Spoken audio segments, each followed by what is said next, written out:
Welcome to the Filipino American Women Project, a podcast show that shares stories and life lessons told by individuals living or have lived in America that are of Filipino descent and identify as female. I'm your host, Jen Amos, a fellow Filipino American woman, and I'm excited for you to join us. Let's get started.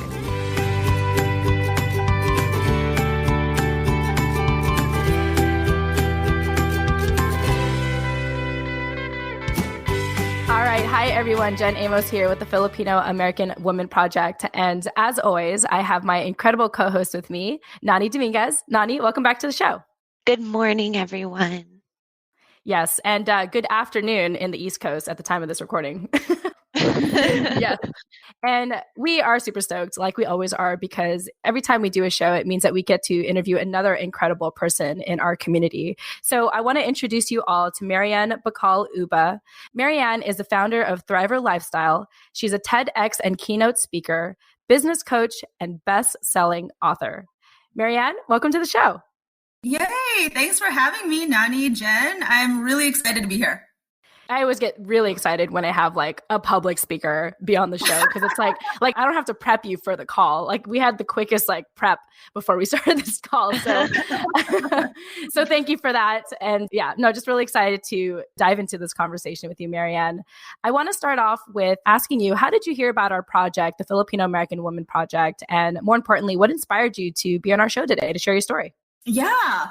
Well, I think with our community, there's a lot of us, but still not as much doing things like this. So being really in media, speaking, podcasting, just in general, sort of in this space, even though there's a lot, there's just not a lot that are visible. And so I follow entrepreneurship. Anna Maria is a friend, and I spoke at their conference. And there's a lot of, within the community, people tag each other, and then people like each other. And you kind of go down the Instagram hole. She's Filipina, or they're Filipina, and all these things. And so that's really how I found your podcast within the community. And I was like, I love what you're doing. I would love to support. I like whatever we can do to collaborate, I thought was just amazing, because we all win when each and every one of us individually win as well. Oh, absolutely. I always like to say that, your success is my success. Because if I see, representation in media, that's a win for me. It's like, oh, cool. That is another affirmation or validation that I can be in media. I can do, entertainment. I can be a creative person. Yeah. And so thank you for doing what you do. And yeah, it's kind of interesting. A lot of people find our show through Instagram. And with a lot of people we've interviewed, that nowadays, a lot of people in our community learn about their Filipino culture or heritage, through Instagram. They just find these accounts that are all about it. Yeah, definitely. Entrepreneurship was one of the first, shout out to Anna Marie Cruz. She was one of the first people that I really found in the Instagram world that was really, putting Filipinas on the map and really highlighting how creative and talented we are. And not all of us are pursuing the, become a nurse or become a doctor, not all of us are pursuing that, which that's a great profession in itself. We recently interviewed someone who is actually pursuing nursing in an entrepreneurial way, which is actually really interesting. But, just really showing how multifaceted we all are. And we've had an opportunity to do this on the show and highlight so many different incredible women. But yeah, thank you, Instagram. Whoever forgot who created it. Yeah, thank you. You bring people together. And yeah, it's always good to know how we were found. Awesome. Thanks for sharing that, Marian. So with this project, when we try to define the Filipino American woman, we identify her as an individual who lives or has lived in America that are of Filipino descent and identify as female or pronouns she, her. We've also interviewed people who identify as non-binary on the show as well. So Marian, we'd love to hear a little bit about your family background and why you identify as a Filipino American woman. Yeah, sure. So I was actually born in the Philippines, but was moved to, I think, right before my 5th birthday. So I moved to LA, and I grew up in LA where there's a ton of Filipinos. Yes. I grew up in San Fernando Valley at the 818. So it's Filipino town. And I grew up there pretty much most of my life. And then I went to UC Irvine, Zot for any UC Irvine people out there who are listening, who also has a big Filipino community in Kababayan and all that. So I went to college out there, lived in Orange County for almost 10 years, including college, moved back to LA. And then almost 6 years ago, made the leap and decided to, and which is part of my story, which I'll talk to you later on, moved to Miami. And here I am in Miami, Florida. It's been almost 6 years and it's been just an amazing ride. But yeah, that's sort of my family background. My parents, my dad is from Surigao. My mom is from Camiguin and Cebu. So I'm Cebuana and I speak Visayan and Tagalog. And yeah, and I'm really excited though, because I left a lot of that Filipino-ness in LA because there's just not a lot in Miami in general. But in the recent years, like kind of popping up, I'm meeting a little bit more. There's like more Asians coming in, more Filipinos. And we kind of started a very tiny, just unofficial, we call it FAM, Filipino Americans of Miami, here in Miami, which is really cool. Wow, that is really awesome. I feel like in a way I know you because like even though I didn't like live in LA, but like I lived in San Diego and I used to visit like LA a lot and my best friend lives there. And I had plenty of friends when I was living in San Diego who ended up going to UC Irvine, and I have family in Orange County. So I feel like we would have like ran into each other at like one point. For sure. We probably like, we're at the same places at the same time. And it's so funny because that stereotype where they're like, oh, Filipinos, like, what's your last name? Like, you know each other, but it's so true. Like, we do know somewhat, like, it's so crazy, but it's so true. Like, you'll know like 1 degree of separation, especially if you're in California. Like that's the fun, cool, but like, whoa. Yeah, definitely. I was just thinking like back in my dating life, if I ever like dated a Filipino, I'd always have to ask like, okay, where's your family from? Because you just never know. I'm just saying. I just thought of that just now. I was like, yeah, you got to double check that you're not related. That you're not my cousin. Yeah, I love that. Well, thank you for sharing a little bit about your family background, Marianne, and where you came from. And I'm very, very interested in, learning about your life today. I'm curious, because you immigrated so young, did you ever feel like was assimilation ever like an issue for you? Or did you ever even notice that you had to assimilate? Like, did it just seem normal because you were so young when you moved here? I think it was pretty easy because I was so young. I remember not knowing English and then watching a lot of TV and going to school and then knowing English already. I think because when you're at that age, you just soak up everything, that it wasn't, oh, I'm having a hard time. It just kind of naturally, I don't know, but I think it's also the age. 4.5 to 5, you just absorb everything, watch a lot of TV, go to school, and you kind of just pick it up. And so I actually, in kindergarten, I'm such a nerd. Like, I love reading. From not knowing English, I got accelerated to like 1st, 2nd grade reading because I was just reading so many books and watched like Sesame Street, basically. Wow. That's incredible. Awesome. Well, yeah, it sounds like, you had a smooth, it really, like you said, it really wasn't like a major thing. Like it was just easy for you because you were so young. So no, that's really awesome. Well, Marianne, thank you so much for sharing a little bit about your background. Let's go ahead and fast forward to your exciting life today. For people that don't know you or getting to know you for the first time, why don't you share a snapshot of your life today, particularly what keeps you excited and busy nowadays? Yeah, well, that's a snapshot. I'll try to make it as snapshotty as possible.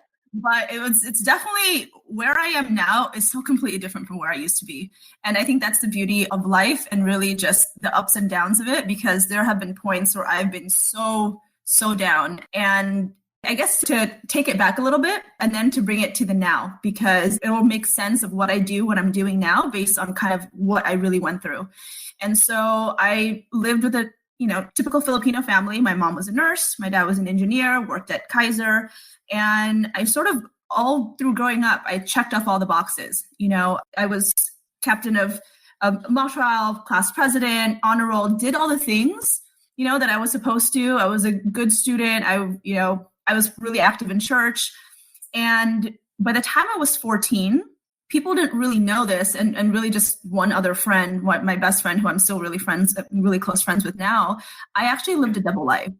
So on the outside, I had everything checked off. I was a great student, did all that. But by the age of 14, I started really my longest relationship with a toxic relationship with drugs and alcohol. And that's really where at 14, it was getting high and getting drunk for me was an escape from my reality, because people thought I had a great life, but on the inside, I actually hated my life. I was getting sexually abused by my own father for years, but had to put a face on. I tried telling my family, no one believed me, told me to never speak of it again. So you just kind of learn to put this mask on and pretend everything's great and kind of do all the things. And so drugs and alcohol became sort of that other life for me that no one suspected, because I still got good grades. I still, put on all the airs. And so I learned to be really, really good at that, living this double life.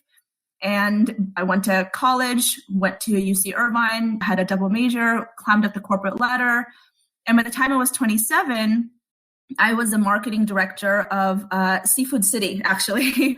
Wow. Yeah, I was a marketing director of Seafood City. And then I was also marketing director for a startup.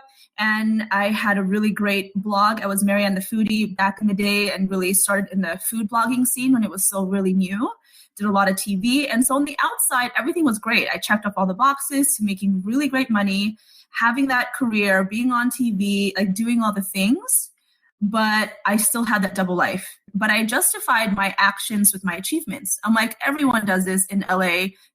They have these hidden things that they do in order to cope and survive. And as long as you put a face on, you're fine. Like, that's normal.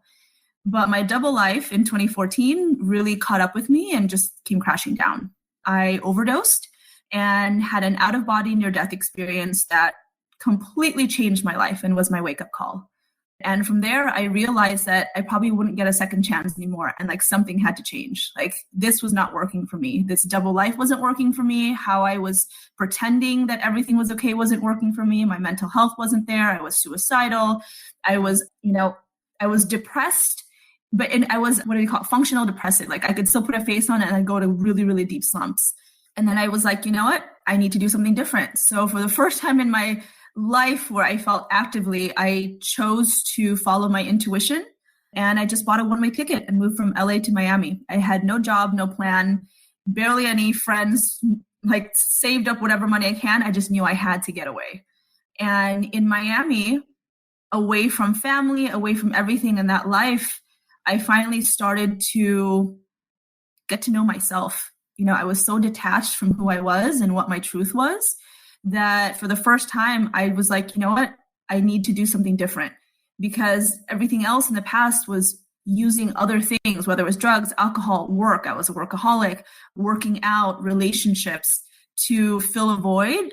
So when I moved to Miami, like away from everything and everyone, really, I was able to focus on myself. So I dove deep into mindset mastery, working with energy healers, shamans, plant medicine, dove into meditation, and meditation changed my life so much that I ended up becoming a certified like pranayama and meditation teacher just for like myself. And then I incorporate that now into my business. And then it really gave me the strength to speak my truth. And what I mean by that is I actually came out publicly with my story, with what happened with my dad, my overdose, the drugs, and everything, like completely out there. I confronted him. I actually went through drama with my family because they thought that it's not something I should have shared. But through that experience and just really talking openly about all these issues that in our community, especially, no one talks about, like barely anyone, I found my voice. And a lot of people just organically started reaching out to me and asking, like, how did you do it? Like, what did you do? And that's really what started my first coaching practice, which was transformation coaching. And that happened just by me sharing, like, all the things I was learning, all the things I was going through, my, like, just being very candid and open about it. And from there, like, over the years, it's transitioned to what I'm doing now because I finally found my authentic voice.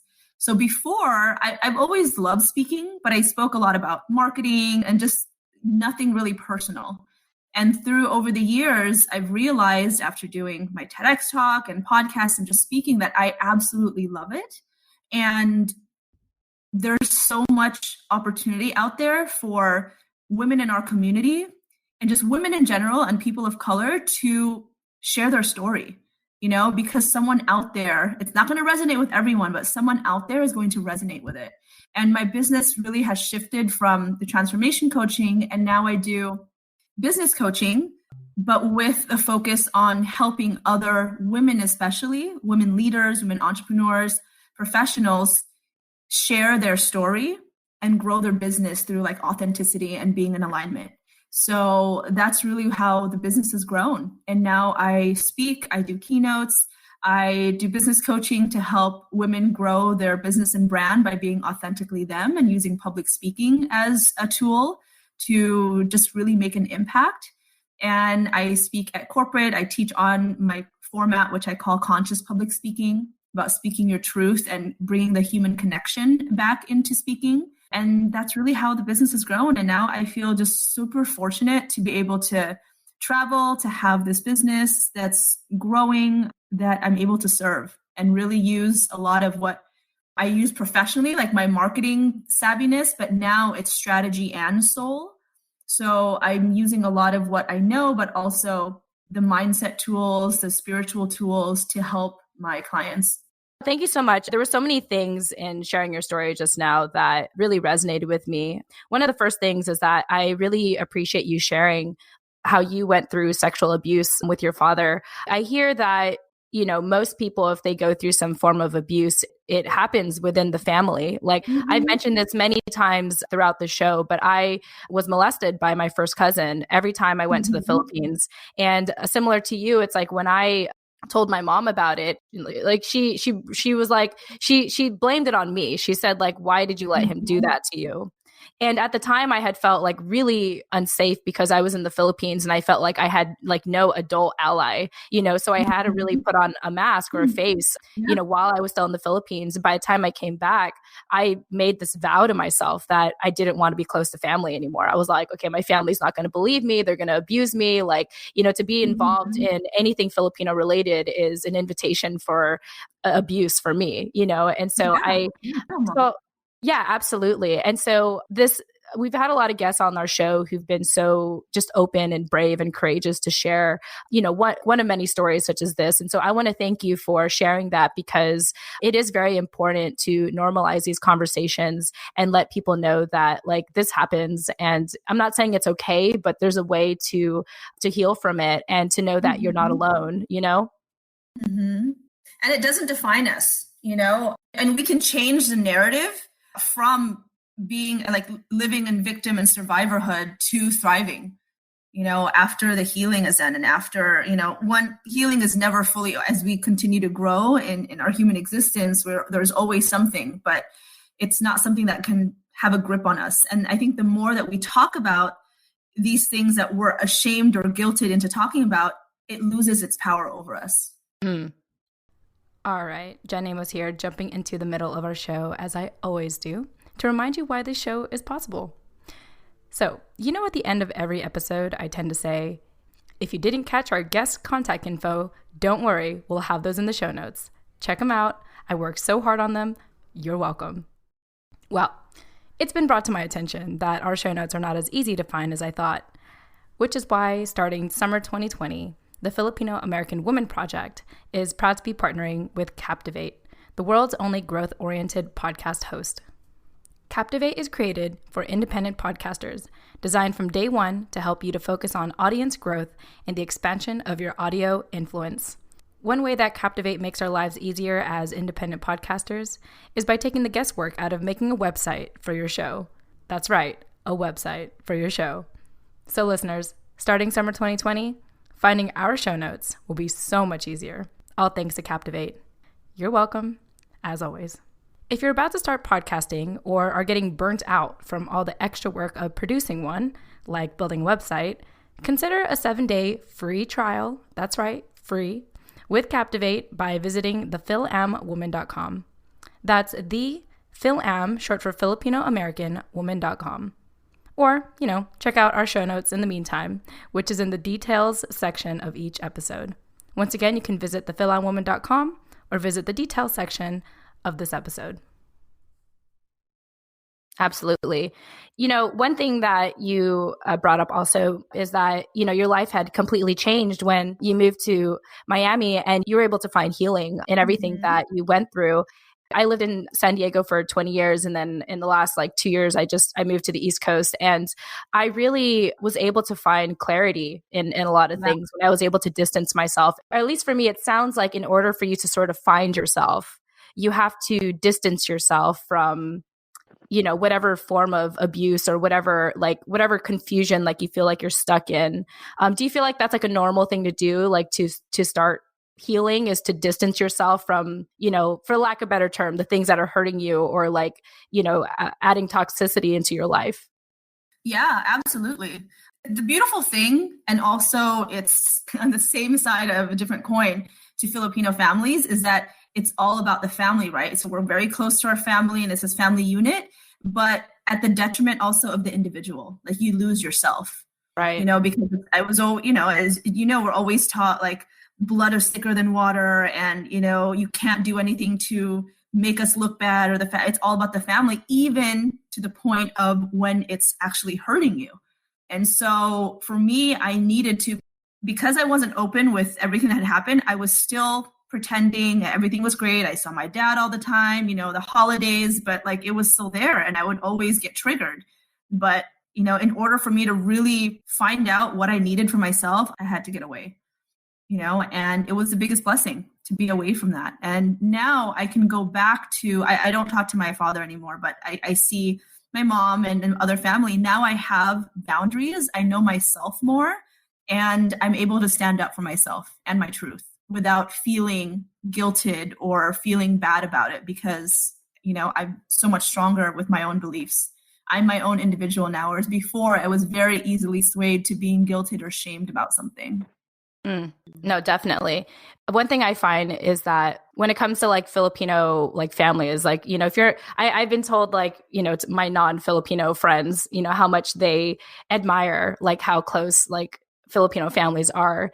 And I say to people, well, it kind of depends on what family you're in, because having relatives, having that whole community, it could be really good for you, it could really uplift you, or it could really abuse you. I feel like it's kind of my best friend, I remember growing up, he would celebrate holidays with his cousins all the time, and I would envy that, because he always had go-to people to hang out with, where my family, I didn't want to be around my relatives because of how abusive it was. And so I always envied the family units, or the big families that were actually healthy.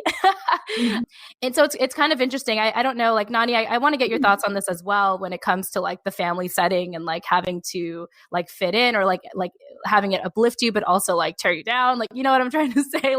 It's interesting. I mean, I think that that's to a certain extent every family. I don't know a lot of people that have families where everybody is just on the same page. I don't know. I think that you need that to a certain extent, like we talked about before, in a sibling setting, for example, you have your older siblings that might bully and tease you throughout your whole childhood, but it's because they don't want you to, make the collective look a certain way, and everyone is going to have a different opinion on what that should look like. And so I think that that can be difficult to navigate in any family, because you're going to have, especially in Filipino families, you have a lot of people that are very strongly opinionated and are going to try and push that idea, whatever their idea is, on everybody else and check everyone else according to that ideal. So yeah, I think that's a difficult space to navigate, but I like that you were able to kind of separate yourself from that and say that your mental health was more important, that you wanted to take the reins into your own hands for your own life. And you did, get that distance that you needed to heal. And in doing that, you found that the need to publicly share your story, even though your family wasn't happy with that, that was for you. And that was to help you heal. And in doing that, you found all these other people that needed to hear your story for different reasons in their lives. And through that, you were able to find your purpose in life and go from surviving to thriving, like you said. And I think that that's just really beautiful, because a lot of us get stuck in that mold of whatever our family dynamic is, and that Mhm. runs our lives for, throughout our lives. In most cases, if you look at, our parents or our grandparents, like that's what they were a result of. And we're the first generation, I feel like, that's trying to break that mold. And you've been clearly a trailblazer of that. So, yeah, kudos to you. Thank you. I think we have the opportunity now that our parents also didn't have. Like they were definitely in survival mode, Yeah. and how they had to assimilate in the US, like as adults, not really having, not knowing the language and not having all that. Whereas I can speak for myself and others out there, we now have the options. I mean, I'm 100% sure my mother did not want to be a nurse, but that's what she had to do in order to Right. provide for herself, her family. Like she didn't have that option. Whereas Right. There now, wasn't that conversation to where, like, yeah, oh, what if I want to do something else? yeah, now we have the option, even if it's something that they don't agree with, but we do have that option and opportunity now. And I think that's really where the blessing is that we can choose. Yes, 100%. Yeah, absolutely. I'm just taking in everything that you all are saying. And that's true. I appreciate you saying that, Marianne, because that's one thing I was kind of wondering in my head, like, what's the difference today? And it's really the opportunity to, thrive. And I feel like that's part of like how this podcast show came about, is that women we want to be heard now. Like we want our stories to be amplified, because back then, like even a couple decades ago, we just didn't have the opportunity to do that. And so yeah, it's pretty exciting. Like, I think it's an exciting time to be outspoken and speak our truth. And I love how you're putting yourself out there and you're sharing your story because you're doing it for you. It's like for your own self-healing. And like, I even think to myself, like how, how transparent I can be about my family and relatives on the show. But that's my story, like even though I am talking about them, that's my narrative. And, their narrative is going to be completely different than mine. And if they, feel even embarrassed by that or anything, then, I like to invite them the opportunity to, share their story. The question that I do have is, now that you've gone through this like healing and you're in this, you're in a better place now than you were before, how do you look at your family now? Like when you are around them, what are some mantras or some things that you tell yourself to be okay, like when you're in that environment? Because like you mentioned earlier, it could still be triggering when you're around them. Yeah, I think now it's really with understanding and compassion, because for example, like my mom, she was never really the motherly type. She wasn't that supportive in terms of, that loving and compassionate type, because she was always working. And I realized it's actually like last year, really, when I was and things happened, I was like, wow, like for her love language was gifts and money. She's like, I provided for you. I worked so hard so that you can have the life that I didn't. Like for her, that was her love language. Whereas for me, I just needed, quality time and touch, like that lovingness that I always thought, like, you get from a mother. But now as an adult, I realize that like that is her way, and it gives me this better understanding. And I see her now as a person more than just as my mother. And really with just a lot of the work that I've done, it gives me that understanding. I don't agree with her methods and and how she mothered. Like what's great is that it taught me what not to do and how I can be, my own version of what I think a great mother is. And just in general, the same thing with other family and relatives. But now I can distance myself from them. So I can be in that space. And I always say, like, you can leave toxic relationships and still love people from afar. You just don't have to be in all that mess. Yeah. And you can still have that love, but be able to like know when your boundaries are. So I always say, like, I look at them through a lens of, and this is like a meditation that I used to do a lot when I was going through this healing, was I used to look at the people who hurt me through the lens of, I saw their inner child. I'm like, I wonder what happened to you to get you to where you are. Like I've imagined my father that way. And I'm like, what happened? Like you used to be an innocent boy. Like what happened in your life that caused you to become like this, And it really comes from, it brings more compassion and understanding. it's not something where it's condonable. I think his actions were incorrect, and there's a lot of other people out there, but it gives a different perspective. Right. In order for you to heal. Mm-hmm.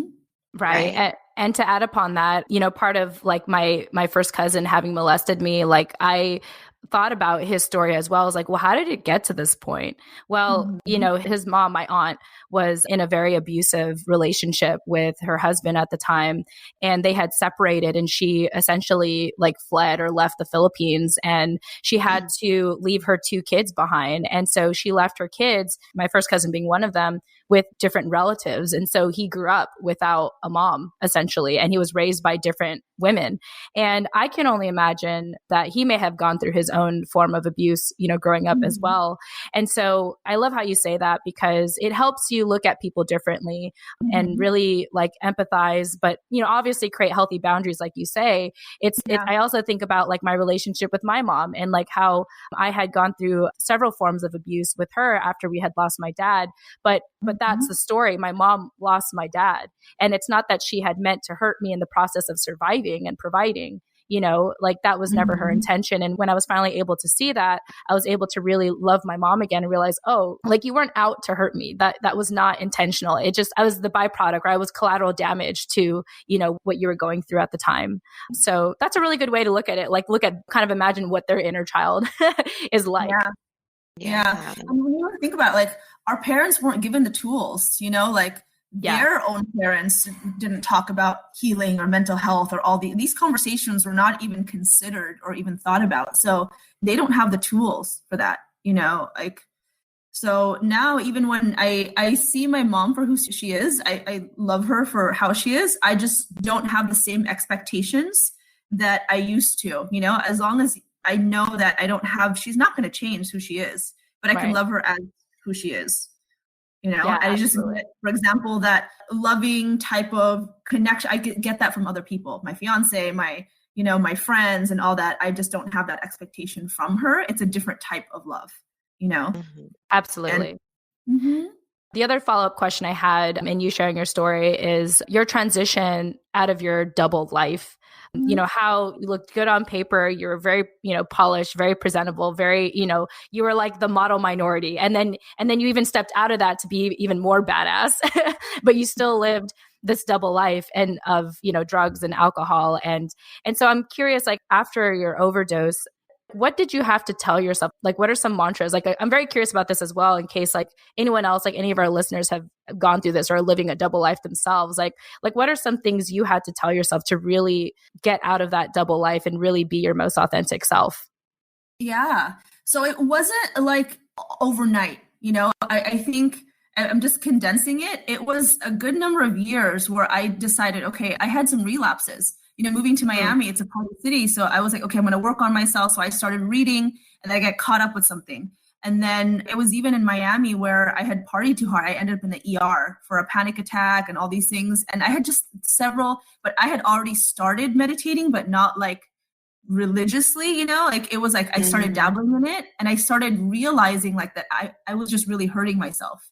And it was like the seesaw, right? Of like, the more I invested in my own health, like my mind, my body, my soul, I started realizing that the things that I was doing didn't serve me anymore. Like I started really feeling it. Like my numbness was gone. Like that whole, like I really woke up to like what I was doing, and I wasn't doing anything productive for myself anymore. I was like, before in the past was like, you just go through it like a zombie. You do these things to numb. But now that I had realized that I was only just hurting myself, through all these things. I had no one as an adult. I can't keep blaming what had happened to me, for my current actions. And I had to take full accountability. And so I just started going back to that, and really realizing like how powerful we all are. We actually have the ability to change our lives, but it all starts with our mind.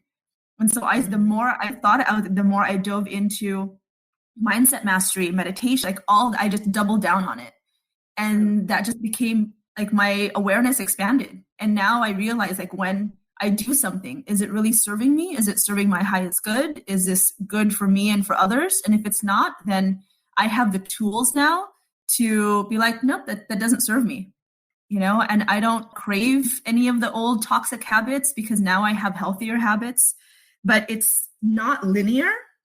Mm-hmm. But I think as long as you realize that you have the ability to change your life and no one's going to save you.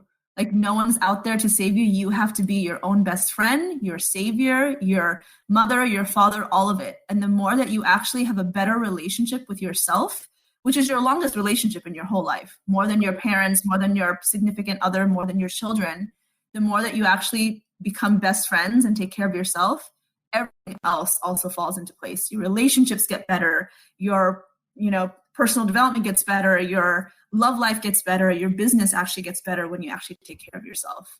And so I just started realizing that. And over time, that started becoming true. And, it's just this stage, like you take one step and then the next and then the next. And before you know it, without even realizing, like you've already climbed a mountain. I have a question. Can you expand more on the mindset mastery thing and meditation in general? I think that when you're in that kind of zombie state of just like numbing and just going through the motions, but you want to help yourself, so you start meditating. I feel like most people will dabble in it, like you said, but when you're not able to break the mold and reap the full benefits of meditation and have that experience, it can be hard to stay consistent with it. And with you saying that that was really what catapulted you through your breakthrough and helping you changing your unhealthy habits into healthy ones and things like that, what would you tell someone who's interested in learning more about mind mastery, about what it is, how you can learn more about it, how that plays into the experience that you get when you meditate, etc.? Yeah. For me, I became obsessed with it, and I think that's really what took me to a much better place. All I did was I read books when it came to mindset mastery, meditation, living a better life. I started watching YouTube videos of other people who have overcome other things. I listened to podcasts of people doing if they could do it, I could do it, and I started, I immersed myself. I was really what, if I want to change my life, I have to actually do it. So I had Post-its where I had different affirmations all over the place from my mirror. My cousin lived with me for a while. So she in the house, I printed out this sheets of paper that had several affirmations and declarations. And I put it in my mirror in the bathroom, in the fridge, on the door, in my room. I had it in my phone. I had it as my alarm. So it alarms, it has an affirmation, and at the door before I leave. So I surrounded myself with it and it started becoming immersed in it. And I started practicing it because it was just everywhere. I think for anyone who's going through this, make it easy for yourself. So if you know that it's hard for you to meditate, do things so that it's actually easier. So maybe incorporate what I did. I was well, I brush my teeth every morning, right? So how can you include maybe an extra 1 minute, 2, 3, 4, 5? It'll grow as you get better in it, and start putting that into your regular routine. It starts becoming a habit. And then your habits start really redefining who you are as your identity. But it starts with those small steps first. So I just immersed myself with it, and I realized and I started feeling so good that I just kept doing it. And then you start realizing that it's changing your life. I had a gratitude practice. I started journaling again. All the things that people were saying that they did, I just did it. I was what, even if this makes me look, no one understands me, or people think I'm going woo woo or crazy, at the end of the day, they're not doing it. They're not going through what I'm going through. So I had to do it. So, and I just did. One day turned to, if I fell off one day, I was all right, I'm just going to do it the next day and the next. And it just becomes, now it's part of my life. What I do, all this from journaling to meditation to breathwork to mantras is like breathing to me. It's ingrained in my life now, but it wasn't always that way. I had to immerse myself and make things easier, so that instead of thinking oh, what affirmation do I say? It's everywhere around me in my house. So I just read it. Yeah. Yeah. Yeah. So you can't avoid it. That's beautiful. Yeah. Yeah. It's you're literally changing your environment to set you up for success. Exactly. And I just started distancing myself from people who were still part of those toxic habits, who all they wanted to do was just drink to forget, or, I just, for a long time actually, which served me well, was that I started just doing things by myself which in the past, I had such a fear of being by myself because my anxiety and my depression was so bad. Like I couldn't be by myself, or I had to have music. I couldn't be in silence and solitude. And then I just started really loving it. I love, like, now I have to have me time. I love being in solitude, in silence. Like, it's amazing. And that's just a small part, and for me, doing what I did gave me like I never thought I would ever talk about this ever. Like I was silent for 21 years. I thought I would die before anyone knew. I was in so much shame. Wow. But through the healing, I realized like all these things started revealing itself to me. And now that I talk so openly about it is because it doesn't have that same power. It's become my fire fuel instead of taking from me. It's given me more strength to know that, like, when I share my story and when I teach other people how to share their own story, we create a conscious ripple effect and like literally change people's lives. Yeah. So I'm very passionate about it. Public speaking and speaking about it so other people can realize that, their stories matter, their messages matter, their experiences matter. Yeah, I do believe that we're all motivated by the story we tell ourselves about ourselves. And when we realize that we're the author of that story, we can rewrite it if we don't like it anymore. We can reframe it. We can, there's so many things we can do. But yeah, part of it is really the awareness and kind of how you were able to transition and be who you are today is the desire to change and to be better and to do better by yourself and therefore doing better for other people. So thank you so much for sharing all of that, Marian. I feel like we had such an incredible conversation today. I do want to make sure we wrap up with a life lesson because that is, we had a lot of lessons, but let's wrap up with just one more because we can never have too many life lessons. So, with this project, we want to really curate life lessons and stories told by Filipino American women. And so, Marian, when we had asked you what life lesson you wanted to share the importance of transforming from a victim and survivor into a thriver in life and business. I'd love for you to elaborate on that a little bit more and maybe one more aspect of your life, a story in your life that had led you to this life lesson. Yeah. When we start thinking about it and realizing that we do have the power to change our mindset, I believe people operate in 3 different mindsets. There's a victim mindset and consciousness, like that mentality where we feel we have no power, we give everyone else our power, like everything happens like, oh, why does this always happen to me? Nothing ever goes right. Like that's the language, right? And we think of everything from a lens of fear and scarcity. And then the next phase, which I was for a long time, even though I thought I was winning, was really in survivor mode, where survivor mindset, you're like, I got this. I don't need anyone else though. And you start building a wall and you're still in this fear. Like even though you've accomplished a lot on paper, holistically, you don't feel like fulfilled because there's still something missing. And then the third phase is really in the thriver mindset and consciousness when you realize that life really does happen for us, not to us. And everything that happens is an opportunity to learn and to grow. And we start realizing that we have absolute power over our lives. As long as we know that we can control our thoughts, our words, our actions, we can thrive. And that's a minute to minute, moment to moment choice that we have because life happens. But now when you have this awareness, you realize that, can I say, oh, why does this always happen to me? Or can you say, you know what, like, this is messed up. This is fucked up. Like who cares about anyone else? I'm just going to like look out for me. Or are you going to be like, okay, what is this trying to teach me? Is it because I need to set boundaries? Is it because I need to say something? Or do I what can you do? Like you take full accountability for what happens in your life. And that's really where the magic is. And when you do that, you start realizing that you can do that in all aspects of your life, from your relationships to your business to life in general.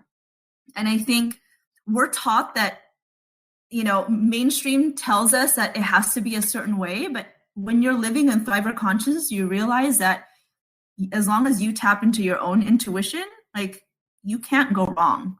You just have to take full accountability for what happens in your life. And, things will actually start changing once you live from this mindset that like, okay, it's a mindset of abundance. It's a mindset of love. It's a mindset of compassion. It's a mindset that we're all here and we can all help each other, that we're connected. It's a mindset of growth. and always asking, like, what is there? What can I do to change this? Whether it's my thoughts, my words, my actions. And really the life lesson is that we all have this ability, and we can, the more that you practice this muscle, the better you'll get at it. Like anything. The more that you practice it, the better you'll get at it, the stronger you'll have more confidence. You'll start manifesting things, synchronistic things will happen. Like your life really will change, but you have to be dedicated to doing that. Marianne, you're like a motivational tape that I should listen to. Like I know, I want to just like write down everything you say.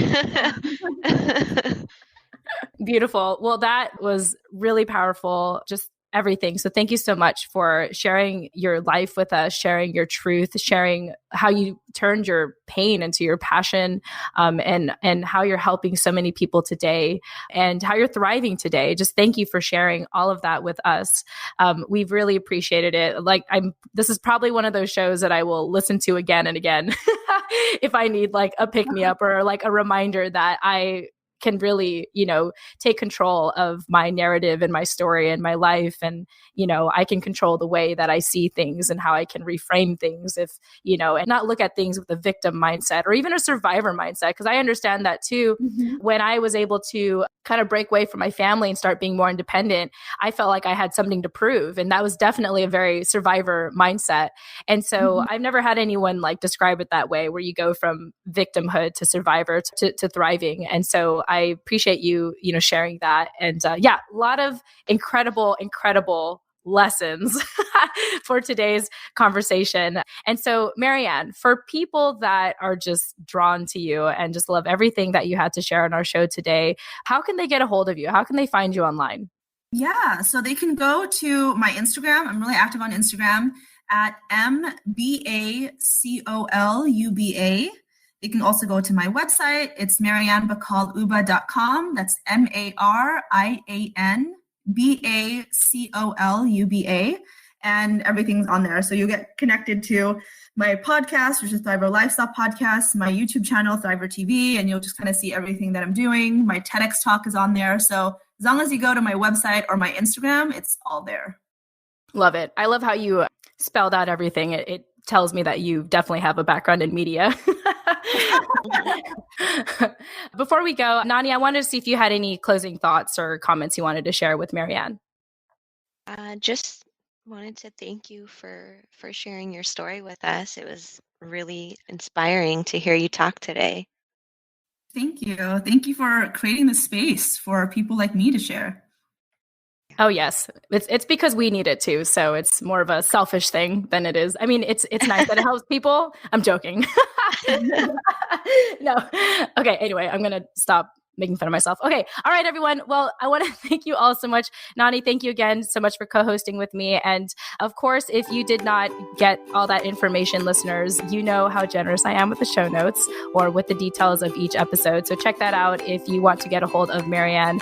And with that said, we want to thank you all so much for tuning in. And we hope you gained a lot of insight and feel even more validated and more capable for being all that you are. And with that said, we thank you so much for listening, and we look forward to speaking with you in the next episode. Tune in next time. Bye. Bye. Thank you.